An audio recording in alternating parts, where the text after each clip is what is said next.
दोस्तों, एक समय की बात है। देवर्षि नारद नारायण नाम का जाप करते हुए वैकुंठ लोक पधार हैं। नारद जी को देखकर भगवान श्री हरि विष्णु कहते हैं, हे देवर्षि पधारो, वैकुंठ में तुम्हारा स्वागत है। आज अचानक मेरे भीतर भी आपका ही वास है।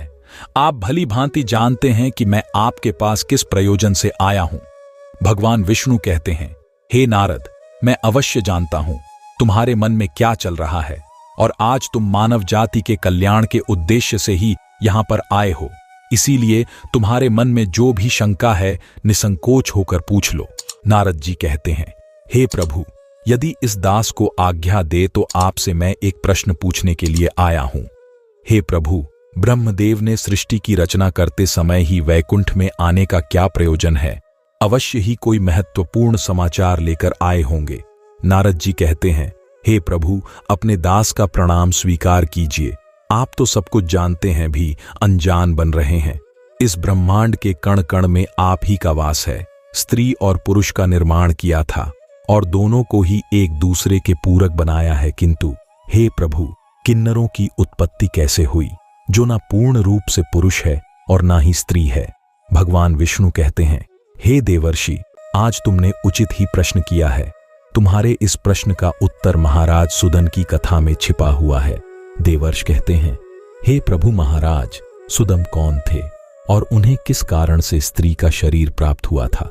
कृपया आप मुझे महाराज सुदूर विस्तार से सुनाइए। भगवान विष्णु कहते हैं, हे देवर्षि, आज मैं तुम्हें महाराज सुदम की कथा सुनाता हूं। इस कथा के माध्यम से तुम्हें तुम्हारे सभी प्रश्नों के उत्तर मिल जाएंगे। इसीलिए तुम इस कथा को ध्यान से पूरा जरूर सुनना। जो भी इस कथा को पूरा सुनता है उसके पापों का नाश होता है। देवर्षि कहते हैं, हे प्रभु, मैं इस कथा को पूरा अवश्य सुनूंगा। कृपया आप वह कथा मुझसे कहिए। फिर भगवान विष्णु नारद जी को महाराज सुदम की कथा सुनाने लगते हैं। हे नारद, पूर्व काल की बात है। पृथ्वी लोक पर महाराज सुदम नाम के एक राजा राज्य किया करते थे। वे बड़े ही पराक्रमी, धर्म परायण, सत्य धर्म का पालन करने वाले शूरवीर और जितेंद्रिय थे।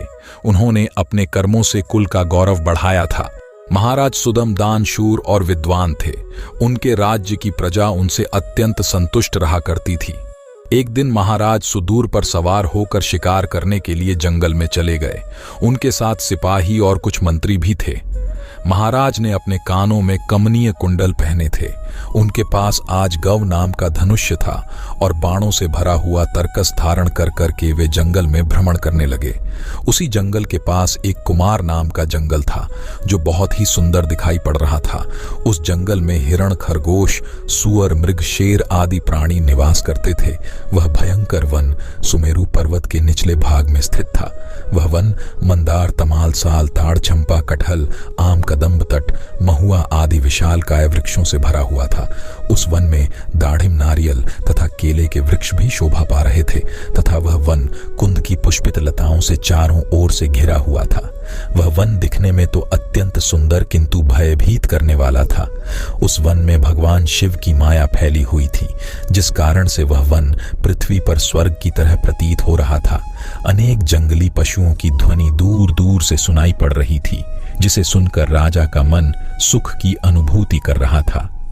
कोयल पक्षियों की मधुर ध्वनि कानों में पड़ने से महाराज सुदम अत्यंत प्रसन्न हो रहे थे। जैसे ही महाराज सुदम ने कुमार नाम के उस जंगल में प्रवेश किया, उसी क्षण उनका शरीर स्त्री रूप में बदल गया। महाराज का घोड़ा भी घोड़ी के रूप में बदल गया। उनके साथ आए हुए सभी सिपाही और मंत्री भी स्त्री बन गए। अचानक हुए इस विचित्र बदलाव को देखकर महाराज और सभी सिपाही आश्चर्यचकित हो गए और चिंता में पड़ गए। वे मन ही मन सोचने लगे, यह क्या हो गया महाराज? सुदम अपने स्त्री रूपी शरीर को देखकर बहुत दुखी होकर लज्जित हो गए और अपने सिपाहियों से कहने लगे, यह हमारे साथ क्या अनिष्ट हो गया है? हम सभी अचानक से पुरुष से स्त्री कैसे बन गए? अब हम क्या करें? स्त्री का शरीर लेकर हम घर कैसे जाएं और कैसे मैं राज्य का संचालन करूंगा? हमारी प्रजा हमें देखकर क्या कहेगी? देवर्षि भगवान विष्णु से कहने लगे, हे प्रभु, आपने यह बड़े आश्चर्य की बात कही है। देवताओं के समान तेजस्वी राजा सुदन को स्त्री का शरीर कैसे प्राप्त हो गया?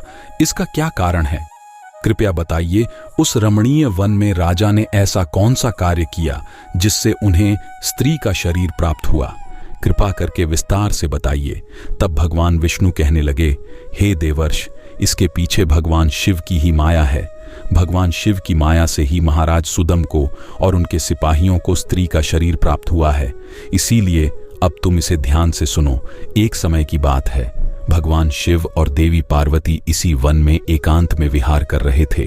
तभी सनकादिक आशिगण अपने तेज से 10 दिशाओं को प्रकाशित करते हुए भगवान शंकर के दर्शन करने के लिए उस वन में आ गए।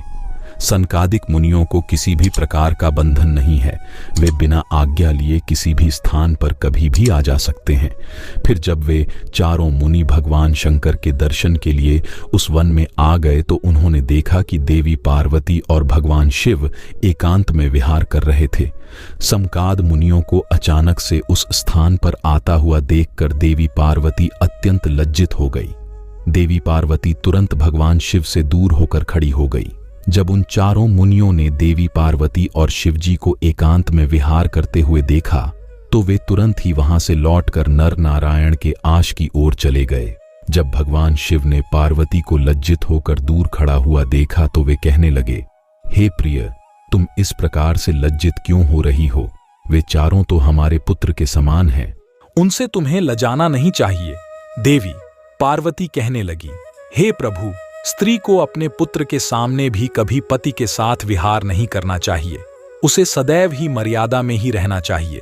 आपने तो कहा था इस स्थान पर कोई नहीं आएगा, फिर हमारे एकांत में विघ्न निर्माण करने के लिए यह चारों मुनि कहां से आ गए? आप तुरंत ही कोई ऐसा उपाय कीजिए जिससे कोई भी इस वन में ना आए, नहीं तो मैं इस स्थान से चली जाऊंगी। तब भगवान शिव ने कहा, हे प्रिय, ठीक है, तुम्हारे इस दुख को दूर करने के लिए मैं अभी उपाय करता हूं। हे प्रिय, आज से ही इस वन में कोई भी पुरुष भूल से भी आ जाएगा तो वह स्त्री हो जाएगा। हे देवर्ष, उस दिन से जो भी उस वन में जाता है वह स्त्री बन जाता है। जो लोग यह जानते हैं कि उस वन में शिव जी की माया फैली हुई है, वे भूल से भी उस वन में नहीं जाते हैं। किंतु महाराज सुदम इस बात को नहीं जानते थे और वे अज्ञानवश अपने सिपाहियों के साथ उस वन में चले गए और शिव जी की माया के प्रभाव में आकर उनका पुरुषत्व नष्ट हो गया और वे सभी स्त्री बन गए। स्त्री का शरीर प्राप्त होने के बाद महाराज लज्जावश घर नहीं गए और वन में इधर उधर भटकने लगे। स्त्रीत्व प्राप्त होने के कारण उनका नाम इला पड़ गया। इस प्रकार से महाराज सुदम इला के रूप में वन में अपनी सखियों के साथ इधर उधर भटकने लगे। एक दिन वे सभी वन में सुंदर जलाशय के पास खेल रहे थे। उसी समय चंद्रमा के पुत्र बुध उसी स्थान से गुजर रहे थे। अनेक स्त्रियों के साथ भ्रमण करती हुई उस युवती इला को देखकर चंद्रमा के पुत्र बुध उस पर मोहित हो गए। उस इला के सुंदर तथा मनमोहक रूप को देखकर बुद्ध जी मंत्रमुग्ध हो गए और उसी क्षण उनके मन में उस इला को पाने की इच्छा प्रकट हो गई। जब इला ने भी बुद्ध जी का सुंदर रूप देखा तो वे भी बुद्ध जी पर मोहित हो गई और उन्हें अपना पति बनाने के लिए व्याकुल हो उठी। इस प्रकार से इला और बुद्ध दोनों ने एक दूसरे को देखकर अपना प्रेम प्रकट किया। परस्पर अनुराग के कारण उन दोनों ने विवाह कर लिया और कुछ दिनों में उन दोनों के बीच संयोग हुआ। फिर बुद्ध ने इला के गर्भ से एक संतान को उत्पन्न किया जिसका नाम पुरवा रखा गया, जो आगे चलकर चक्रवर्ती सम्राट हुआ। पुत्र को जन्म देने के बाद भी वह इला उसी वन में रहने लगी। फिर एक दिन इला अपने पहले के पुरुष रूप को याद करके चिंता करने लगी। तभी उसने मुनि श्रेष्ठ वशिष्ठ जी का स्मरण किया। इला के द्वारा स्मरण करते ही मुनिवर वशिष्ठ जी उस स्थान पर प्रकट हुए। मुनि वशिष्ठ जी इला से कहने लगे, हे देवी, आप किस कारण से दुखी हैं? यदि कोई गोपनीय बात ना हो तो तुम मुझे तुम्हारे दुख का कारण बताओ। तब वह इला वशिष्ठ जी से कहने लगी, हे मुनिवर, इस वन में आने से पहले मैं एक पुरुष थी। मेरा नाम सुदन था, किंतु इस वन में आते ही मेरा शरीर स्त्री का बन गया है। ऐसा किस कारण से हुआ, कृपया मुझे बताइए। तब मुनि वशिष्ठ जी कहने लगे, हे दे, शायद तुम नहीं जानती होगी, इस वन में भगवान शिव की माया फैली हुई है। उन्होंने इस वन को ऐसा श्राप दिया है कि जो भी पुरुष इस वन में आएगा वह स्त्री बन जाएगा। उन्हीं भगवान शंकर की माया के कारण तुम्हें स्त्री का शरीर प्राप्त हुआ है। फिर वह इला कहने लगी, हे मुनिवर, कृपा करके मुझे मेरा पूर्ववत शरीर प्रदान कीजिए। मेरी प्रजा मेरे बगैर दुखी है। मैं ऐसी हालत में अपने राज्य में नहीं लौट सकती। मुनि वशिष्ठ जी से महाराज सुदन की ऐसी अवस्था देखी नहीं गई। महाराज बड़े शूरवीर और पराक्रमी थे, किंतु शिवजी की माया के कारण उन्हें स्त्री का रूप प्राप्त हुआ था। वशिष्ठ जी कहने लगे, हे वत्स, तुम चिंता मत करो, मैं भगवान शिव से प्रार्थना करके तुम्हारी सहायता करूंगा। तब वशिष्ठ जी ने उसी स्थान पर समस्त लोगों को कल्याण करने वाले भगवान शंकर की आराधना करना आरंभ किया। भगवान शंकर वशिष्ठ जी की आराधना से अत्यंत प्रसन्न हुए और साक्षात उन्हें दर्शन देकर कहने लगे, हे मुनिवर, मैं आपकी भक्ति से अत्यंत प्रसन्न हूं। आपको जो भी मनोवांछित चाहिए उसे मांग लो। तब वशिष्ठ जी भगवान शंकर से कहने लगे, हे प्रभु, आपके दर्शन से मेरा व्रत सफल हुआ। हे भोलेनाथ, मेरी बस यही कामना है कि आप मेरे शिष्य महाराज सुदम को पुनः पुरुष बना दीजिए। फिर शिवजी ने कहा, हे मुनिवर, मेरी ही माया के कारण सुदम को स्त्री का शरीर प्राप्त हुआ है, इसीलिए मैं ही इसे पुरुष का शरीर प्रदान करता हूं। किंतु राजा सुदम एक मास के लिए पुरुष बने रहेंगे और एक मास के लिए वे स्त्री बने रहेंगे। इतना कहकर भगवान शिव उस स्थान से अंतर्ध्यान हो गए। इस प्रकार से वशिष्ठ जी की कृपा से और भगवान शिव के आशीर्वाद से महाराज सुदम को एक मास के लिए पुरुष का शरीर प्राप्त हुआ और वे अपने राज्य में लौट गए और सुखपूर्वक राज्य करने लगे। जब महाराज पुरुष के रूप में होते तो वे अपने नगर में जाकर राज्य किया करते थे, और जब वे एक मास के लिए स्त्री के रूप में होते तो वे वन में आकर ही रहने लगते थे। महाराज के ऐसे विचित्र व्यवहार से उनकी प्रजा त्रस्त हो गई और वे पहले की तरह महाराज सुदम का सम्मान भी नहीं करने लगी। इधर महाराज के स्त्री रूप में रहते हुए बुद्ध से उन्हें जो पुत्र प्राप्त हुआ था, जिसका नाम पूरवा था, वह जवान हो गया। तब महाराज सुदम ने उसे अपना राज्य सौंप दिया और वे सदा के लिए वन में रहने के लिए चले गए। वन में जाकर महाराज सुदम अपने स्त्री शरीर इला के रूप में तपस्या करने लगे। फिर उन्होंने देवश नारद जी से नवाक्षरी ली और देवी पार्वती की उपासना करने लगे। अनेक वर्षों तक उस वन में रहकर उन्होंने उस मंत्र का जाप किया और देवी को प्रसन्न कर लिया। तद्भक्तों का उद्धार करने वाली जगत जननी भगवती पार्वती ने उन्हें साक्षात दर्शन दिया।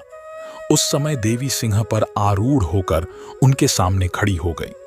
देवी को अपने सामने खड़ा हुआ देखकर इला ने उन्हें नमस्कार किया और उनकी स्तुति करने लगी। हे जगत जननी, मैं आपके चरण कमल की वंदना कर रही हूं। कृपा करके मुझे इस शरीर से मुक्ति प्रदान कीजिए। तब देवी ने उस पर प्रसन्न होकर कहा, हे इला, आज तुम्हें इस स्त्री शरीर से मुक्ति मिल जाए और तुम परम पद को प्राप्त कर लोगी। देवी के इतना कहते ही इला ने अपने शरीर का त्याग किया और परम पद को प्राप्त कर लिया। महाराज सुदन के परम धाम को जाने पर महाराज पूर्वा राज्य करने लगे। हे देवर्षि, अब सुनो किन्नरों की उत्पत्ति का रहस्य। महाराज सुदन अपने सिपाहियों के साथ उस वन में आए थे। उनके जो सिपाही थे वे सभी किन्नर बनकर सुमेरु पर्वत के पास जाकर निवास करने लगे। उन्हीं से किन्नर प्रजाति की उत्पत्ति हुई। तो दोस्तों, इस प्रकार से भगवान विष्णु ने नारद जी को किन्नरों की उत्पत्ति का रहस्य बताया है। उम्मीद है आपको यह कथा पसंद आई होगी। वीडियो को लाइक जरूर करें और कमेंट में जय श्री हरि विष्णु और हर हर महादेव जरूर लिखें। साथ ही चैनल को सब्सक्राइब करें। आप सभी का धन्यवाद।